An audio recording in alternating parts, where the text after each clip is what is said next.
हाय class, good evening. आज हम लोग पढ़ेंगे वर्क एनर्जी पावर का सेकेंड लास्ट टॉपिक। इसके बाद एक टॉपिक और बचेगा, उसको कंप्लीट करने के बाद हमारा वर्क एनर्जी खत्म हो जाएगा। और मैं आज ही बताना चाहता हूँ इसके इस चैप्टर की कंप्लीशन के बाद हम लोग स्टार्ट करेंगे ऑप्टिक्स। ऑप्टिक्स में पहले रे ऑप्टिक्स ही प्रिपेयर करेंगे पढ़ने के लिए। तो आज पढ़ेंगे हम लोग वर्क एनर्जी पावर का एक नया टॉपिक, कंजर्वेटिव और नॉन कंजर्वेटिव फोर्स। आइए देखते हैं।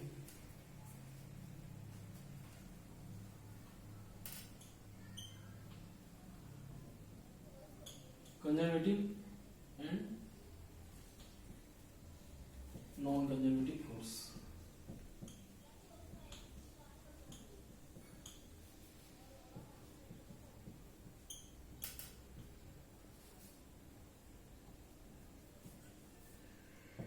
तो पहले समझेंगे कंजर्वेटिव और नॉन कंजर्वेटिव फोर्स का डेफिनेशन समझेंगे और मीनिंग समझेंगे।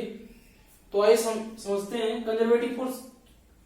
कंजर्वेटिव फोर्स को अगर मैं डिफाइन करूं, कंजर्वेटिव फोर्स तब आता है फिजिक्स में, अगर कंजर्वेटिव फोर्स की बात आती है तो इसमें जब भी कोई ऑब्जेक्ट क्लोज पाथ पे मूव करता है फोर्स की वजह से तो कंजर्वेटिव फोर्स आता है। इसका डेफिनेशन ऐसे लिखेंगे हम, when the total work done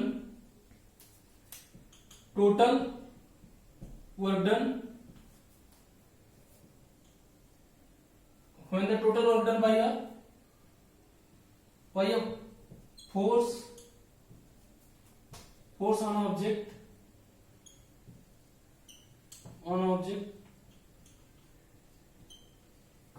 moves in close path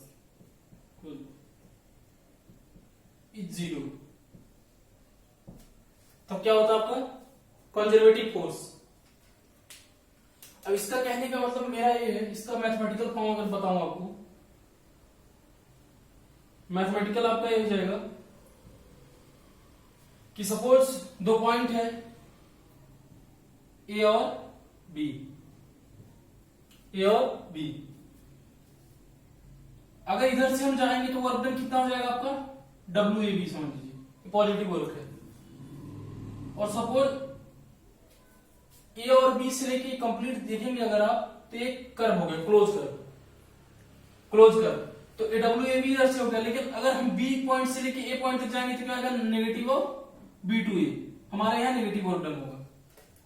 तो आपको मैं बताऊं कि जो वर्क डन अगर मैं बताऊं कंजर्वेटिव फोर्स से WAB, तो ये क्या होता है A to B F.dr।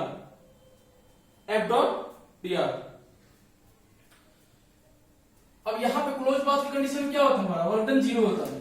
Zero इसलिए होता है क्योंकि आपको पहले होता है वर्क क्या होता है, फोर्स इनटू डिस्प्लेसमेंट, और डिस्प्लेसमेंट के केस में इनिशियल और फाइनल पोजीशन यहां पे क्लोज कर पे क्या होगा, सेम हो जाएगा, तो इसलिए वर्क डन जीरो हो जाएगा। और आपका इसमें क्या एक नोट लिखने की नोट देखिए क्या होगा, कंजर्वेटिव फोर्स क्या होता है, कंजर्वेटिव फोर्स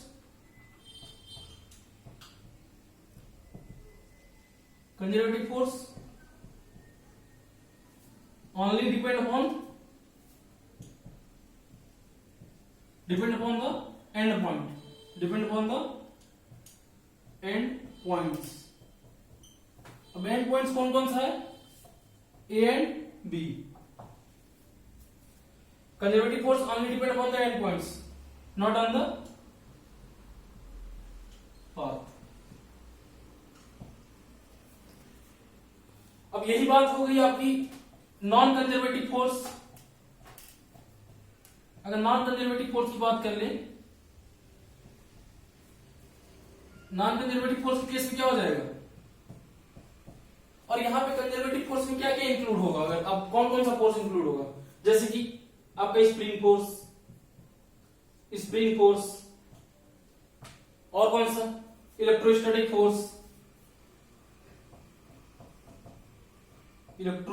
फोर्स और ग्रेविटी फोर्स, ये तीनों इंक्लूड हो जाएंगे।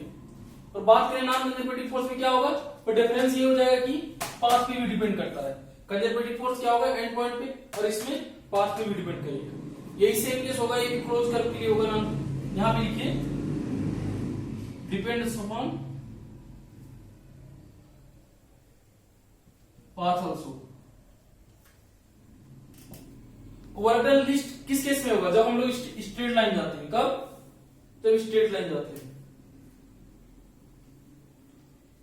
ये हमारा स्ट्रेट लाइन होगा। तो यही केस हो गया आपका। यहां पे वर्क डन जैसे ए पॉइंट से बी पॉइंट का एफडीआर इक्वल्स टू 0, क्लोज कर में हमेशा वर्क डन 0 होगा। तो कंजर्वेटिव और नॉन कंजर्वेटिव फोर्स के बारे में बताया आपको मैंने, इसको नोट करिए। उसके बाद आगे इसका डेरिवेशन करेंगे हम लोग कि मैकेनिकल एनर्जी पे कंजर्वेटिव फोर्स का कंप्लीट। तो आइए देखते हैं।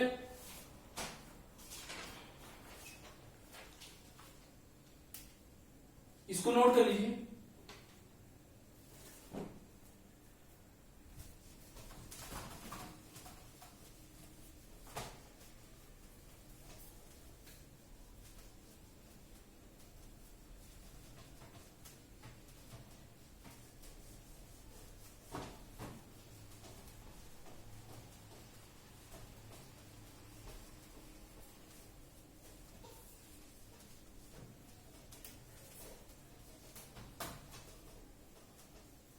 देखिए हम पहले यहां पे एक डायग्राम बनाएंगे,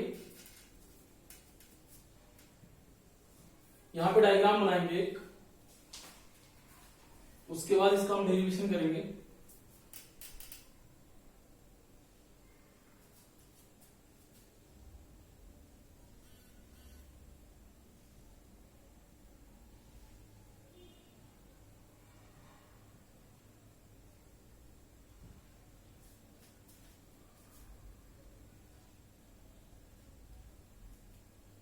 यहां से क्या है, एक्स नॉट डिस्टेंस पे है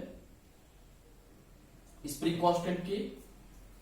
जैसे कि यहां से भी, यहां पे मूव करेगा, यहां से भी मास मूव करेगा। फिर तो अब देखिए यहां पे केस क्या हो जाएगा आपका, कुछ इस तरह जा रहा है, कुछ इस तरह जाएगा, इस तरह जाएगा। हाइट की हाइट एच होगी और मास यहां पे आपका पहुंच गया। अब देखिए वी नॉट वेलोसिटी से जा रहा है। अब यहां पे डायग्राम हो गया। अब मैं आपको समझाता हूं। देखिए जैसे कि हम लोग क्या जानते हैं, वर्क एनर्जी थ्योरम। वो डायग्राम को भी देख लीजिए। वर्क एनर्जी थ्योरम क्या कहता है? यहां पे पहले हम लोग हेडिंग डालेंगे conservation of mechanical energy, conservation of mechanical energy, conservation of mechanical energy. तो work done energy, work energy theorem क्या कहता है? Changing kinetic energy equals to work done, net work done. यहां पे लिखिए according to work energy theorem. अब बात करते हैं वर्क नेट वर्क डन क्या क्या आ जाएगा आपका? कंजर्वेटिव वर्क और नॉन कंजर्वेटिव वर्क। तो जैसे कि पता है आपको कि क्या कंजर्वेटिव वर्क क्या होता है? ये पोटेंशियल एनर्जी के नेगेटिव के इक्वल होता है। कंजर्वेटिव फोर्स में क्या हो जाता है? माइनस ऑफ डेल्टा यू के बराबर। तो अगर मैं इसको लिखूं तो क्या आ जाएगा? Kinetic energy plus potential energy equal to work done by non conservative work equals to sum of kinetic plus potential energy. तो इसको क्या टोटल क्या हम लिख सकते हैं? मैकेनिकल एनर्जी हो जाएगा। आपका मैकेनिकल एनर्जी क्या होता है? मैकेनिकल एनर्जी होता है आपका kinetic energy plus potential energy. तो आइए बात करते हैं यहां से क्या हो जाएगा आपका। अगर मैं इसको ऐसे लिख दूं, यहां से देखिए delta E equal to W of NC. आपको बता दो डेल्टा ई क्या हो जाएगा, किसके इक्वल? Delta of kinetic energy plus potential energy. मैं यहां से इसको रिप्लेस किया इस पोजीशन को, delta equal to of non conservative work. तो यहां पे इफ ऐसे देखिए मैकेनिकल एनर्जी अगर 0 होता है, कंडीशन है एक, तो आपका क्या हो जाएगा? Non conservative work equal to 0 हो जाएगा। तो यहां पे लिख दीजिए if mechanical energy is equal to 0, तो आपका नॉन कंजर्वेटिव वर्क क्या होगा? 0 हो जाएगा। उसको लिखेंगे, इसी पोजीशन को हम यहां पे अगर हम बात करें क्या delta of kinetic energy plus delta of E equals to 0, मैं लिख रहा हूं यहां से sum of means mechanical energy is equals to 0, तो इसके केस में क्या हो जाएगा आपका, इसको हम ऐसे भी लिख सकते हैं kinetic energy initial plus potential energy initial equals to kinetic energy potential energy final means due to gravity. अब देखिए ये तो मेरा केस आ गया ये पोजीशन। अब हम ये केस फ्रिक्शनलेस केस के लिए एक केस है, इस पे हम लोग अप्लाई करेंगे इसको, तो ये क्या हो जाएगा, यहां से देखिए इनिशियल स्टेट पे क्या है, इनिशियल स्टेट क्या है half K x naught square, यहां पे क्या होगा इंटरमीडिएट पे आपको जैसे पता है यहां पे क्या होगा काइनेटिक एनर्जी क्या हो जाएगी 0, काइनेटिक एनर्जी क्या हो जाएगी 0 क्योंकि हाफ एम बी स्क्वायर, और यहां पे क्या होगा आपको फाइनल पे potential energy M G H, ये होगा ना।